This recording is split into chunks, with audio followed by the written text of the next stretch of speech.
All right, everyone, welcome back for another awesome video of us three idiots trying to work out new information about guitars. Yep. That's a cat. You already know we're trying to come up with a catchy name. About three guitars. idiots talking about guitars and trying to learn some more things about guitars that we didn't already know about guitars. Yep. Live on YouTube doing videos. And you know full well we'll get a message from G afterwards going like, you know you got this, this and this wrong. Yeah, I know. Yeah. I know. Right, Andy, are you ready for this? Yeah, let's go. You've got to do that thing that Dan does where he says, roll the intro. You have a go. Roll the intro.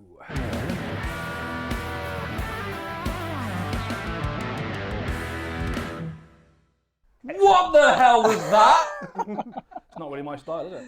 Listen, this one is near and dear to our heart. It's not the usual kind of unboxing from scratch, but for any of you in the GGG community, you will know full well that we had, or have, depending on when you're watching this, an original 1952 Gibson Les Paul, beautiful gold top on the website. So we had to get it out today.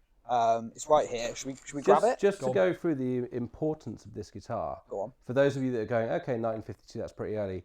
Andy, when was the Gibson Les Paul released to the public? 52. First year, original first year, production, Gibson Les Paul. We'll dial in on some of the more delicate specs as we go, but we just want to show this one off to you guys, have a little chat about it. Maybe, I think there's some things in here that certainly blew us all away. So I'll take the case away. You can have the guitar. Oh, here she is. So one thing worth noting, at the time of recording this video, the going rate for these is about £30,000, UK pounds that is. The only other one for sale we can find in the world online is in America. It's $30,000. However, loads of playwear, paint stripped and all that kind of jazz. This one's in superb condition. I mean, before we plug it in, Andy, just give us a little breakdown of some of the specs, what it's all about, Cool, why it's interesting. So first of all, it's got a 4-latch case. That's pretty rare, very early. It's all gold, so it's not a gold top, it's all gold. That's rare. So these are rare anyway. All gold with no serial number, pre-serial number. So that gives you an indication of a rare guitar getting rarer. Yeah. Even rarer. And this one, I think you'll agree, anyone watching, that's damn condition for 71 years old. That is really good. Yeah. I think anyone that knows me knows how much I love these things. It's light. I don't know how they got it right first time, but they did. But before we put this up on the website for like someone to win this, Andy was doing the sums as like how much stuff how many of my guitars do I need to sell to buy this before we put it up? Because he fell in love with it, wanted to buy it for himself, and literally was like, what was it? Watches, an old motorbike you've got, all of your guitar My 59 collection. Junior, my custom shop telly, The house, the My kids, and the whole lot. everything had to go. The risking the marriage. Everything had to go. It's that good though, in my opinion. What blows my mind about these vintage guitars, right? And my 59 is the same. Is it they were built first, the neck's perfect. All this stuff you hear now, oh, the neck's really big. It's not. The frets are too narrow. They're not. You can't play them because it's an under wrap bridge. You can. Yeah. It's just a foreign waffle, to be honest with you. That might sound harsh, but that's my opinion. I absolutely love it. This one comes with a Mojo Axe Mojo bridge, Axe so you can overwrap the compensated bridge. bridge, yeah. So, wondering what I'm talking about, it's under wrap, Under so slump. you can't actually palm mute that well. But Depending on the way you're playing. Yeah. Do you want me to flip this on? yeah, no need to tune it. It's already in tune. Great. They don't go out of tune. So you're going to talk about pickups and like cleaning up. This is like So squishy.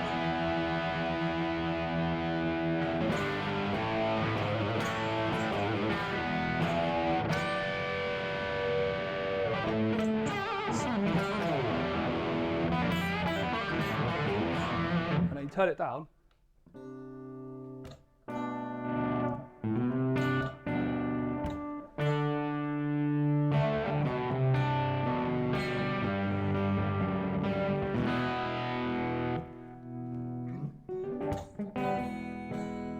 Oh, that's brilliant.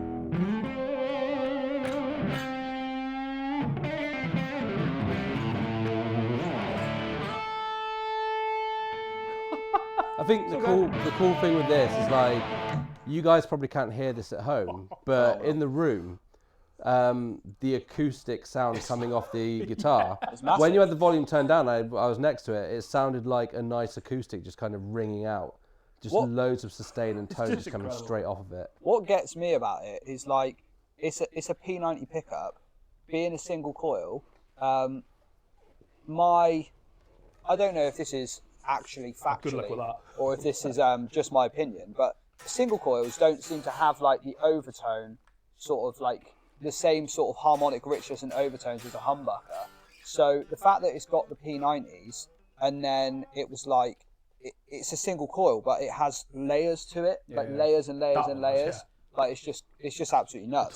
Single coils, the more or P90s, the more you look into them and stuff, they've got the reputation with pro players and stuff of being like the perfect recording pickup, because you've got all of the extra dynamics that you get with a single coil pickup, but with none of the like shrill top end stuff that you get with single coils. It's got a more rounded, pleasant sound without having to dial out top end or anything like that. They just work.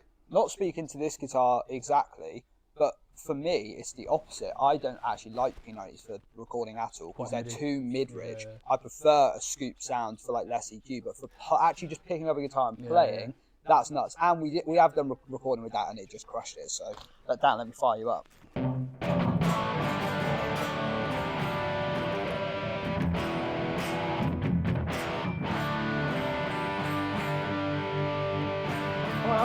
Got a lot of go. So loud for the guitar, isn't it?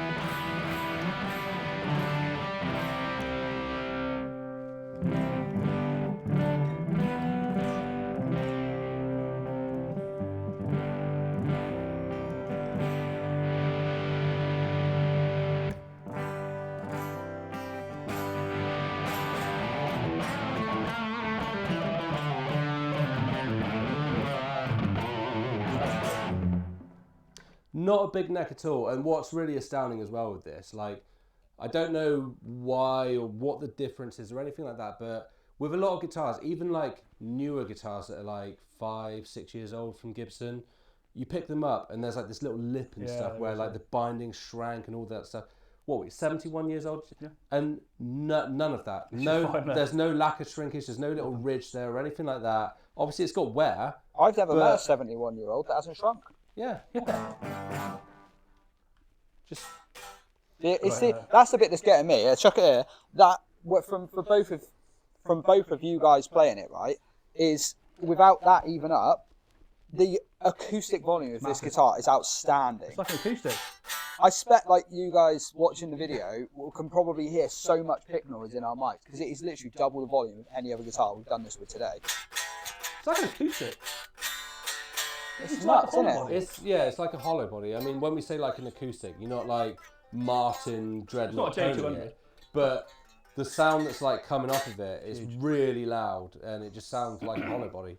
Man, look, let's rate this bad boy and wrap this up because quite honestly, I'm a little bit petrified holding a £30,000 guitar, and I feel like we need to put it back in the case just in case anything happens. So it's not even a question for me. I think I'll be lucky to ever see a piece like this, of this standard, of this stature, and of this historical importance in this kind of condition ever again in my life. It's a 9.9. 9.9. Right. I'm sad that you put that up for a competition so quickly. We had, what was it, the 76 335 that sat in a case in the studio, in the safe, for like 6 months. Yeah, because I didn't want to keep that. And I loved it, but it wasn't. If we have that any longer, it's not leaving. That we've had for like we've had for a week, and I was like, oh, it's going to be nice to have this in our presence. Never going to see one of these again. Just in our presence for a little while. Why do you think that might be? If this stays here any longer and I do any more recording with this, it ain't going. Unfortunately, now it's on the site. It's not. It's gone. Yeah. But it's too good. The 70s 335 and stuff are amazing, but I can go and buy one another day. When this goes, and I suddenly find 30 grand from somewhere, I can't just go out and buy this. This gone, especially a double gold of this condition, and it sounds outstanding. For me, it doesn't get any better. It's a 10. In my opinion, the whole 10. For me, okay, I'd probably prefer it if the strings were overwrapped and I had the Mojo Axe bridge on. Which is fine, yeah. But this is the guitar that started it all. Like, for me, you are a massive Gibson fan. Obviously, this is 30 odd K. An original 59 is 400. I don't know. They fluctuate. I would still personally prefer this because I'm a P90 man through and through. I play a lot with my fingers. It's got the squashiness and dynamics. So this is, I've got nowhere to go. So for me, it's a 10. If this isn't a 10, nothing is. So that's me. Obviously, that was going to happen. Yeah. Don't drop it, Dan. Whereas obviously me, I am a different kettle of fish. You are, Dan. I'm more sort of like modern guitars and stuff like that. PRS Modern Eagle is like right up there for me. That's your bag. Nice. I love the vintage, like, you know, I am in awe of this guitar. There is definitely no doubt about that. In terms of, as I've said, if I've taken it on tour for a year and playing it, yeah, you could, but obviously with the bridge and all that kind of stuff, you'd have to put the other bridge on. I'll go for a, I guess you could say controversial for you two. I'm going to go 9, just because of modern guitar appointments and stuff that have improved upon certain elements of the design. I'll go 9 because it is definitely a very, very special guitar, right up there. You will be lucky in a guitarist's life if you ever even come across one of these to look at, let alone get to play one. Yeah. And yeah, like it's 9 for me. Plug it in, Andy. Play us out. I want to hear this thing once more. Oh, let's try because we will not get a chance to do this again. Hey, this might be the last time I ever play this. Wow, come on. I'm trying to restrict myself because it's really difficult. I'm guessing it's still in tune, obviously. You're not going to bend the neck, are you, and just see how it handles those neck bends? No, I've got too much respect for this guitar to do that. Come on then, play us out.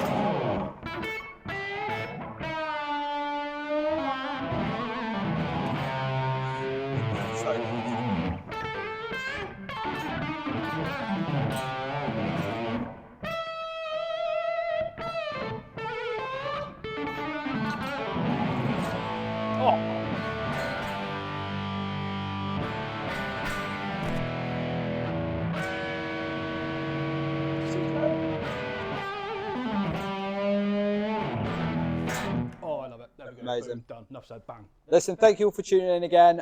Make sure you subscribe, like the video, drop a comment if you've got any questions for us, and we'll catch you all in the next one. Have a good one, everyone.